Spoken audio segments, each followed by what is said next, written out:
নমস্কার বন্ধুরা, আমি বিরাজ মুখোপাধ্যায়, ইন্সপেক্টর ডিআইবি এবং মিডিয়া সেল, জলপাইগুড়ি জেলা পুলিশ।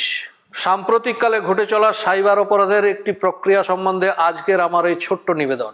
বন্ধুগণ, অপরাধীরা সাধারণত কোনো এক কুরিয়ার কোম্পানির নাম নিয়ে আপনাকে ফোন করবে এবং আপনাকে জানাবে যে আপনি সম্প্রতি যে পার্সেলটি বিদেশে পাঠাচ্ছেন সেই পার্সেলটি দিল্লি পুলিশ বা মুম্বই পুলিশ বা অন্য কোনো শহরের পুলিশ কিংবা কাস্টমস বিভাগ আটক করেছে।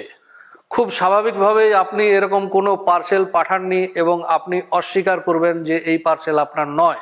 সেক্ষেত্রে আপনাকে জানানো হবে যে ওই পার্সেল পাঠানোর জন্য আপনার তথ্য, আপনার ডকুমেন্ট ব্যবহার করা হয়েছে এবং ওই পার্সেলের মধ্যে একাধিক পাসপোর্ট, একাধিক সিম, নিষিদ্ধ ড্রাগ, নিষিদ্ধ আগ্নেয়াস্ত্র ইত্যাদি আছে। এই কারণে পুলিশ এটি আটক করেছে।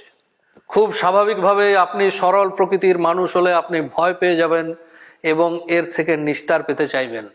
সেই কুরিয়ার কোম্পানি এরপরে ফোন ট্রান্সফার করে দেবে অন্য কোনো ভেকধারী পুলিশ বা কাস্টমস বিভাগের অফিসারের সঙ্গে। সেই অফিসার আপনাকে সহযোগিতার আশ্বাস দেবে এবং আপনার বিশ্বাস অর্জনের জন্য জানাবে, আপনার কাছে জানতে চাইবে যে সম্প্রতি আপনি আপনার আধার কার্ড হারিয়েছেন কিনা বা আধার কার্ড কোথাও ব্যবহার করেছেন কিনা। বন্ধুরা, আমরা আধার কার্ড সর্বত্র ব্যবহার করে থাকি এবং আধার কার্ড আপনার যদি না হারিয়ে থাকে তবুও আপনার উত্তর হ্যাঁ হবে, আপনি আধার কার্ড নিশ্চয়ই কোনো না কোনো জায়গায় ব্যবহার করেছেন।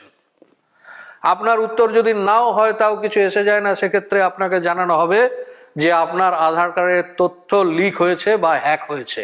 এখন এই বিষয়ে আপনার বিরুদ্ধে একটি মামলা হয়েছে এবং আপনাকে তার থেকে মুক্ত হতে চাইলে আপনাকে তদন্তে পূর্ণ সহযোগিতা করতে হবে।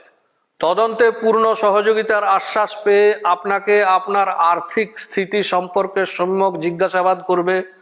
আপনার ধনরাশি কোথায় কিভাবে গচ্ছিত আছে, ব্যাংক অ্যাকাউন্ট, বিভিন্ন প্রকার পলিসি, সমস্ত কিছু সম্বন্ধে আপনাকে জিজ্ঞাসাবাদ করবে, খোঁজ খবর নেবে এবং তারা অবগত হবে যে আপনার মোট কত টাকা কোথায় কিভাবে আছে। এরপরে শুরু হবে আসল খেলা। তারা বলবে যে আপনার সমস্ত ধনরাশি তাদের দেওয়া একটি বিশেষ ব্যাংক অ্যাকাউন্টে ট্রান্সফার করার জন্যে। এই কাজ যদি আপনি করে ফেলেছেন তাহলে আপনি আপনার সমস্ত সম্পত্তি দুষ্কৃতীদের হাতে তুলে দিলেন। সম্প্রতি গত 29শে নভেম্বর হায়দ্রাবাদের এক বর্ষিয়ান নাগরিক, তিনি তার ব্যাংক অ্যাকাউন্ট থেকে 30 লক্ষ টাকা অন্য একটি অ্যাকাউন্টে ট্রান্সফার করতে যাচ্ছিলেন, কিন্তু সেই ব্যাংক ম্যানেজারের তৎপরতায় এবং ব্যাংক ম্যানেজারের বিষয়টি সম্বন্ধে সন্দেহ হওয়াতে তিনি এক বিশাল ক্ষতি থেকে বেঁচে যান।